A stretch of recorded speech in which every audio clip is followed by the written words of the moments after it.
Hello and welcome to the Ginger Geek Show, the Christmas special, and kind of I guess you could almost say a part one of the Christmas specials I'm going to do. I'm thinking about doing possibly a couple of ones, but today I am going to talk about the thing that I love the most, alcohol. Oh no, I'm sorry, I mean Doctor Who. Yes, that's the thing that I love. And specifically, obviously, talking about the Christmas specials. I was wanting to do this last year, but as I worked out because of time, I just didn't do it. But this year, I've tried to really kind of focus on it and get it done, because I obviously been wanting to do it. And it's been in my head, and I've been wanting to get this done. So yes, basically, today's video is going to be the worst to the best of my ranking of the Christmas specials. Now, I've put it as there's 12 Christmas specials. There is obviously End of Time Part 2. I guess I'm going to combine them two parts to actually get it, even though, of course, as you know, End of Time Part 2 was obviously set, I think it was New Year's Day, if I remember rightly, that came out. So, yeah, I guess that's not really Christmas, but, yes, it's going to be just my opinion of the Christmas specials, going from worst to best. Yeah. Here we go. Coming in at number 12, Doctor, the Widow and the Wardrobe. Now, I'm not going to lie, this episode, frankly, if anything, quite confused me. I just didn't I don't know what was going on with Moffat's head with this one. And I'm a Moffat fan, and to me, this is just, it was bland, it was boring, it was dull. It didn't use certain characters well in my eyes. I didn't like. I'm trying to think now what was the character's been that goddamn long. I've really done my research, haven't I, for this video? Oh god, I'm trying to think now, I can't even remember, that's terrible. But there was characters I just didn't think that were used, I think personally, very well. It ended quite kind of just like, nah, or I understood the message of what they were trying to go for. But when you compare it to the actual C.W.S. Lewis's work of the actual The Lion, the Witch and the Wardrobe of is very epic and very, you know, large. That's what I thought we were going to be getting, and it didn't turn out to be. Don't get me wrong though, the CGI is actually pretty good in this episode, I will admit, and I do obviously like my Matt, but it's just overall I just find it's very bland, this episode. Yeah, I didn't get much from this one. Number 11, The Return of Dr. Mysterio. Yes, I love it again here. I was kind of like, I was struggling to understand what was the main thrust of what we were trying to do here. Out of all the Christmas specials, this is probably the very least of all the Christmas specials. And it's ironic because I am a huge superhero fan, I am a huge Doctor Who fan, so surely I should love this episode. And I kind of just didn't when it came out. They tried to make Capaldi more like Matt, and I didn't really like that. I like when Capaldi's being just let him be the grumpy, serious doctor. I enjoy that. It's a bit like Eccleston a little bit. I enjoy that type of doctors. But then I get with Christmas specials, you have to kind of be a bit more fluid, I guess, with the different styles. But just overall for me, this episode, I was struggling really. I was struggling to see the kind of the main focus, the main thrust of it all, and still to this day I struggle. But then, as I say, there's always good bits and bad and everything. I do like Capaldi, and I think he is good, even though I just kind of berates criticism saying he's a bit too like Matt. But overall, it's still not. I'm still in the kind of definitely the worst bits in this stage right now. Number 10, The Next Doctor. Now this one I was going to put this actually as my least favourite Christmas special for one big reason, but there is actually enjoyment moments in this episode compared to the previous two, I think. The reason why I really don't like this episode is because the episode is a gimmick, and I really hate it, because I remember before this episode came out there was so much marketing over this because of the title, because what was happening, and it felt like just a ploy to get people just to watch the Christmas special, and I didn't really like that. I don't like that kind of concept of writing that Russell T Davies was doing. I didn't like that he was just not necessarily toying with fans, I guess, but it was more just like you kind of just wasted an episode there trying to... And I liked the concept. I was really liking what Russell T Davies was kind of doing there, almost like, oh, is this going to be like he's actually going to meet his future self before he actually regenerates, and we're going to see that kind of... Like, I quite liked all that kind of stuff. I thought that was quite interesting. And then, no, it turned out to be completely the opposite. And I just didn't like, I don't like the cyber dogs and all that. I hate the cyber king stuff. I hate all that kind of stuff. But literally the only saving grace I think for this episode is that beautiful Cyberman attack in that graveyard with the snow. It's really beautifully done. But overall, yes, this one's still a bit of a it still leaves a bad taste to me in the mouth, and this is when Russell T Davies was going downhill for me in these last kind of year. I wasn't really kind of enjoying his kind of stuff after this, really. Number 9, The Runaway Bride. Now we're now kind of into this stage now where it's like, I don't hate them, they're just not really kind of like, I guess is the best way to describe them. Runaway Bride is one of those specials where I remember finishing watching it and thinking just like, oh, okay, I guess that's it, because the problem I found with the special was it didn't really kind of furthered on the story, I guess, because I guess I'm like half and half, because I do like a special where it's on its own, but then I do sometimes like a special where it's continuing on a story, and I thought that's what it was going with, and then it didn't. Catherine Tate just went, see you later, but then of course she came back, but overall I just didn't, there was no punch in this episode. There was just no kind of you know, thrust, I guess. For me, I just there was way too much like downbeats, obviously, because Rose just left and David Tennant and his usual being miserable, and I was just kind of getting, you know, I was just being a bit kind of like, it just wasn't exciting, and I think and they took in the complaints and they did change her. Catherine Tate is annoying as hell in Runaway Bride. There is no denying it. She is annoying. She's far too much and far too heavy with all these jokes that she does. She is far better in Series 4. I really like Catherine Tate in Series 4. But in Runaway Bride, it's just, I just don't like it whatsoever. Number 8, The End of Time. I don't mind The End of Time. I guess, could you say it's a Christmas special? Because it's really more, it's not really focusing on the Christmas stuff, I guess. It's really more focusing on, obviously, the Doctor's regeneration. And quite right so. But it's a weird one for me. The reason why I don't like it, and I said this in a previous episode with Russell T Davies, I start to not really like Russell T Davies writing. I hate what Russell T Davies does with the Master, giving him all these superpowers and all that kind of stuff. That does nothing for me, because that's not what the Master, or even if there was the Doctor as well, is all about. He's all about the mind. It doesn't need these, like, you know, flashy powers, jumps about all that place. I hated all that, and if I'm honest, I actually think the pacing quite jarring in The End of Time. It's moments it's really slow, then moments it picks up and then it gets back slow again, and then it's slow for a long while, and then it doesn't really pick up until really the cliffhanger. Really, there's not really much to say about The End of Time. And I guess also I'll quickly talk about the second part as well. I kind of feel the same, really, but there's just more act up in the action. Though I do like the farewell kind of stuff. I do like when they have like the companions and you see all that kind of stuff. I like that, but overall, yeah, you know, I'm still, it's halfway through my worst and best list here. It's in the middle ground, and you know, it's like I do enjoy a lot of bits in it. What I don't enjoy, actually, I'll quickly just say, actually, and they admitted it, and it looks like they kind of regretted it almost, was the green aliens, of how they had like the prosthetic masks, but their faces were actually done in post-production, and it looks bad. I don't know why they just didn't paint the faces. You can clearly tell it's two different colours, and it just looks horrible to me personally with that one. Number 7, The Christmas Invasion. Now definitely we're on to like the kind of stage where I enjoy these a little bit more, I guess, than the previous ones now, very much so. Christmas Invasion was you know, it's a charming little Christmas special.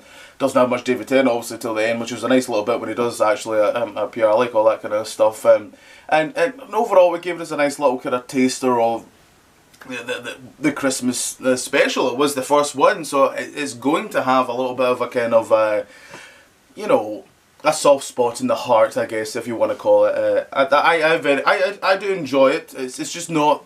There's better ones. I guess that's the better kind of way to put it, really, for that one. Number 6, The Time of the Doctor. Now, as obviously, Matt Smith is my number 1 Doctor. This was quite a hard watch, not because it was a bad episode, but just seeing him go, really. It was quite, you know, I think when you have your favourite Doctor go, it is quite obviously emotional and quite a sad one, because actually, for the first time, actually, when he actually went, I did actually have a bit of a tear, really, when he went, and surprised even me and my cold heart with that. But overall of this episode, I'll quickly just talk about. I do really enjoy it. It's got quite an epic feel. A lot of people feel it's quite rushed.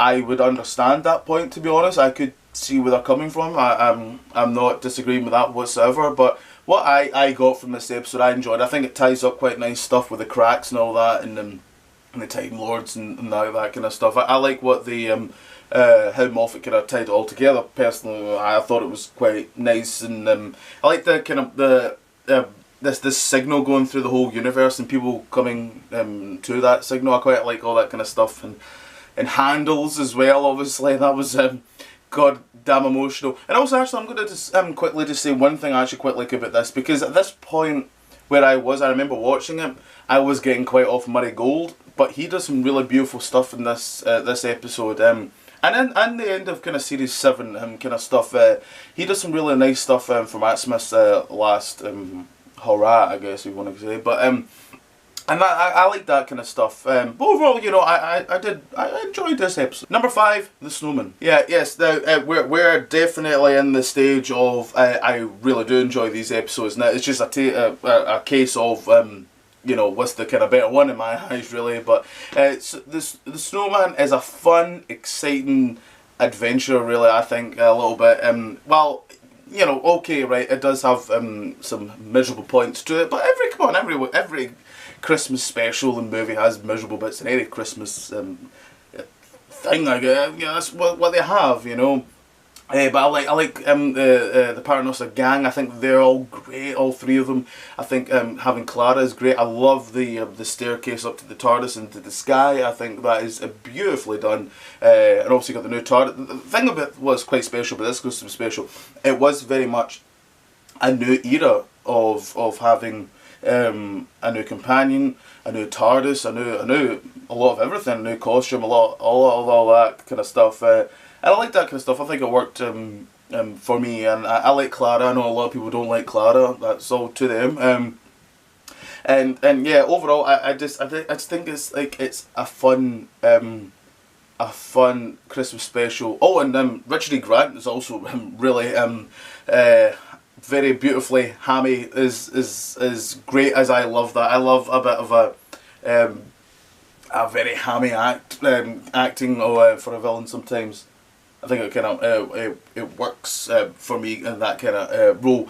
The Snowman kind of stuff type is it's okay. That's kind of like, and obviously you find out obviously it's the intelligence and all that kind of stuff, which is interesting. Obviously they kind of repeat that in the series and all that kind of stuff. And Ian McKellen's voice was really good actually as the villain. I think it was a really well casted villain to have that for his voice to use. Number 4, The Voyage of the Damned. Now, when I just said previously about like a fun adventure, and this is very much like a fun adventure, The Voyage of the Damned. What's quite special about Voyage of the Damned is obviously going to be one reason for many is having Kelly Minogue, and it was a big deal, obviously, and you know, going what I said about the Next Doctor, how Davis used like a gimmick really, I guess, with the Next Doctor, you could maybe argue that with Kelly Minogue, and I could maybe understand that, you know. I think it's still the highest viewed Christmas special, I think it is, maybe bar from the David Tennant's last episode, if I remember rightly, but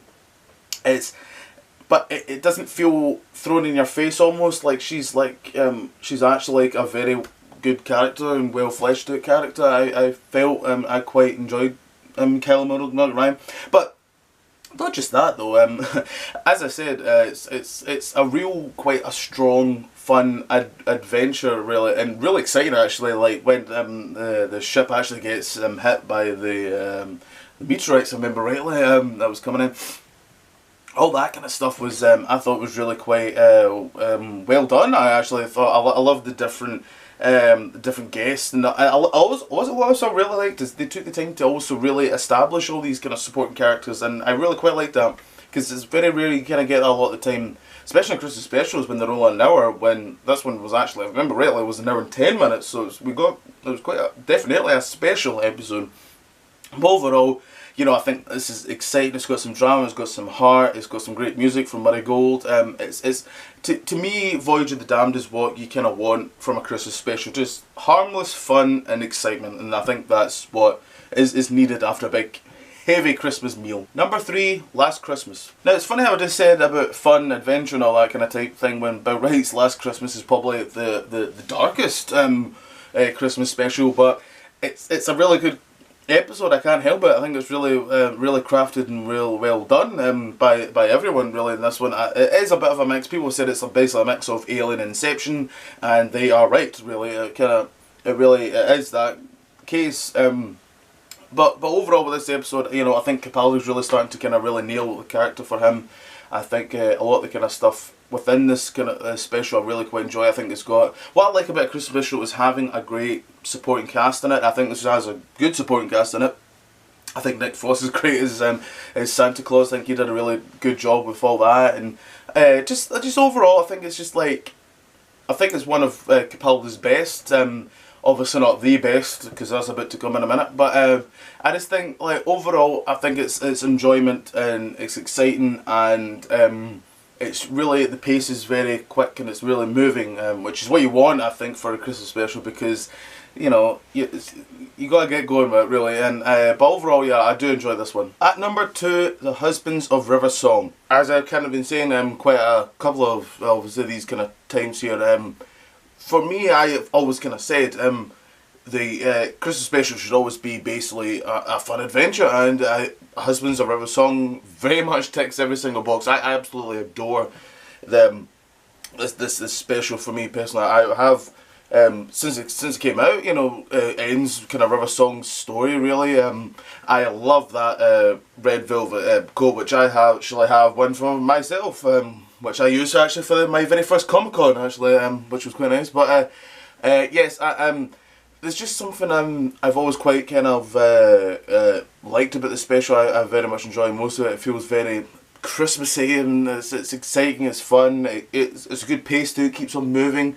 I like all the kind of there's like the diner scene. I love the scene where River Song kind of talks about the doctor and she says, like, you know, you'll be standing here. The music's really nice at that bit as well. I really like all that kind of stuff, and Capaldi's brilliant at that moment. Also, talking about Capaldi, actually, I love the bit with Capaldi where he walks into the TARDIS and he's like, finally it's my turn, and how amazingly over the top he is, and I think it just works beautifully for me. And at number 1, A Christmas Carol. Yes, I guess if you've also watched my top 10 Doctor Who episodes, this is actually in that, so I guess that was a bit of a spoiler, but yes, to me, this has everything I want to see in a Doctor Who Christmas special. It's got a great story, it's got great guests with Michael Gambon. Michael Gambon to me is one of the best guest stars Doctor Who's ever had, up there with John Hurt and Richard Grant, I would say probably. I just, there's something, obviously it's the old classic tale of A Christmas Carol, but with obviously the great, you know, touches of Doctor Who, and with the great writing of what Moffat, you know, done. I like with the fish and everything with that, and with the music, I think that was really nicely done. I loved all that kind of the stuff. Matt's really great. There is a nice little kind of Sherlock moment. I was a little bit late with Sherlock, and I only kind of watched Sherlock obviously after this. But like when the Doctor kind of describes Michael Gambon's characters like past and all that, I kind of watched back and I was like, oh, you slipped some Sherlock in there, didn't you? But you know, overall, you know, I think this is to me, A Christmas Carol is exactly what a Doctor Who Christmas special should be. Even though I kind of just said that in the previous one, but I think this one much more so, you know, I think it has, you know, it's got the guest stars, it's got, the soundtrack is fantastic in this TV show, I guess we're still on. I think what Murray Gold does with a special, it generally is, it feels like he really kind of just sat down and really put everything into the special. I loved the music in this one very much so, and obviously that But the track, the song that they done, which had nice little connections to what was kind of happening in the series at the time, and I loved all that, the silence, and I thought that was really, really well done stuff. That was, but yeah, it's everything that, as I says, I love about Christmas Special. It's exciting, it's fun. It has a story. It's emotional. It's got everything, and I just absolutely love it. So yes, that's my worst to best list on the Doctor Who Christmas Special. I'd love to know what you guys think. Did you like this list? Did you hate this list? There will be another video very soon in the future. There'll be a part 2 coming out very soon. Hopefully Christmas hasn't hurt me too much this year. Here's hoping. But yes, so until then, see you later.